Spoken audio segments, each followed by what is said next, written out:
So I think this is a huge one. So we've been following Nike's dotswoosh stuff recently. We had a good episode with a OG sneaker artist who talked about this really intelligently about what Nike are doing. Obviously, they acquired Artifact, the sort of metaverse native digital sneaker and gaming fashion brand, but they have done their own platform for virtual sneakers, dotswoosh, and they're going for the Reddit kind of model of never mentioning the word NFT, but kind of taking the legacy of the Air Force One into this new world and, asking people to remix it and get their digital sneakers.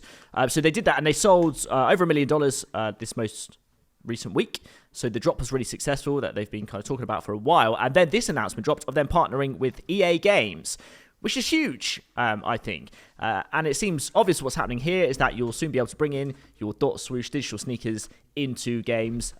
They didn't say specifically what yet, but there was an American football in the kind of teaser, so it seems likely that it would be Madden. Seems likely that FIFA will do it as well, maybe even kind of PGA Tour and that sort of thing. So I think it's a major moment. It's essentially NFTs in games have arrived. They're doing it in a smart way, and it's not ruffled the feathers of the rest of kind of the NFT gaming conversation because they've done it in a way that makes sense. So, yeah, I'm excited about this. Au contraire, mon frère. Go on. It has ruffled a few feathers. I'll tell you why.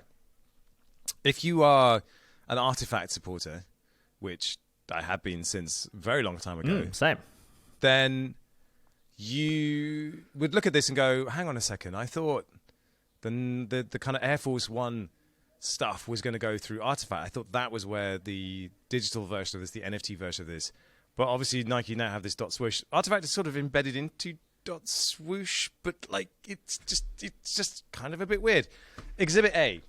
I'm gonna take you through a little sort of dance through the ages here because I have this, the Meta Pigeon. Oh, yes. I wasn't a sneakerhead, but look at the ridiculous kicks that I'm wearing. Yes. Look at that. Love to see it. What is that? I am a man in his mid-40s, and I've become an absolute addict to footwear. And I don't even wear it. I keep it in the boxes. So the Meta Pigeon was their first Artifact shoe. So you buy an Artifact NFT, and you can forge it. So you can do these forging events where you can turn the NFT into a physical good. So this is it. This looks... Go on, focus. There we go. This looks like a Nike shoe. It is not. It is just a generic shoe with a wrap on it.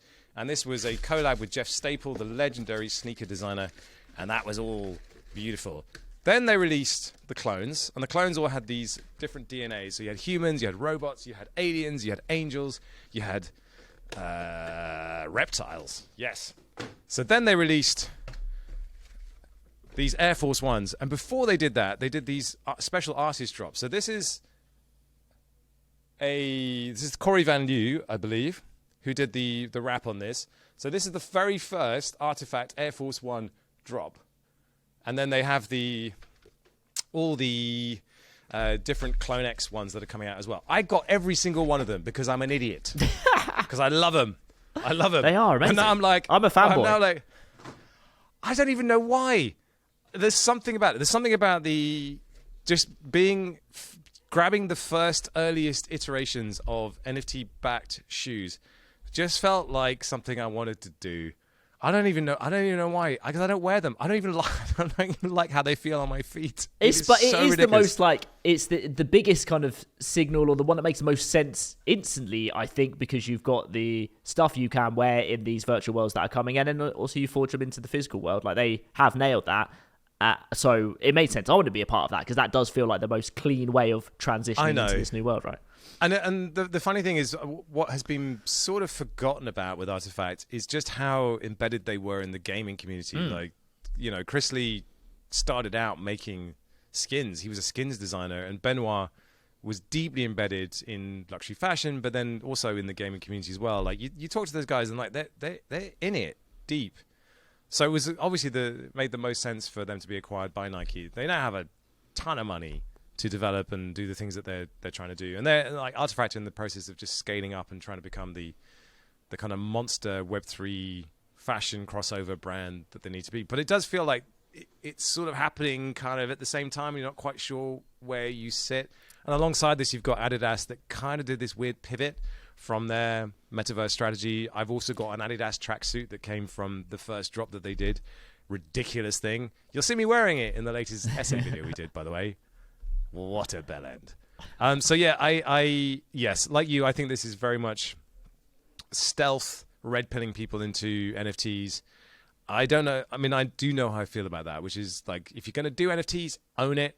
Don't like do it by subterfuge, because at some point people go, you did what, you assholes? Or maybe they'll just love the product. I don't know. But, fair enough. They're doing it. And like, while everyone's going, yeah, crypto's dead, yeah? It's like, no. Yeah, well... No, fool. It's funny, isn't it, when everybody's looking the other way. These stories in the bull market would be huge news everywhere, all over the place. There's the same, there's a good amount of stuff that is happening here. It's certainly nothing that's going away, and that's when it's time to pay attention. So, yeah, I think it's big news. And there's nothing to say that artifacts might not end up in some of these worlds as well, or the collabs kind of start featuring. And I feel like it's not riled me as someone who loves artifact as well. I feel like it's part of the plan, but yeah, it probably is. It probably is. I mean, it's definitely the hallmark of a lazy critic to dance on people's graves when the going is rough. So anyone that's kind of writing, "Oh, the metaverse is dead. Long live the metaverse," articles now. It's hilarious, isn't it? There's an amazing article that went round that I think Herman Narula posted about. It was 20 years ago, and it was about how the internet is dead, and it was just basically a carbon copy of the metaverse stuff. There's even an amazing website, the Bitcoin Obituary, which just documents every time the mainstream press has said that Bitcoin's dead over the years, and it's hilarious. It's it's like they've never heard of the Lindy effect.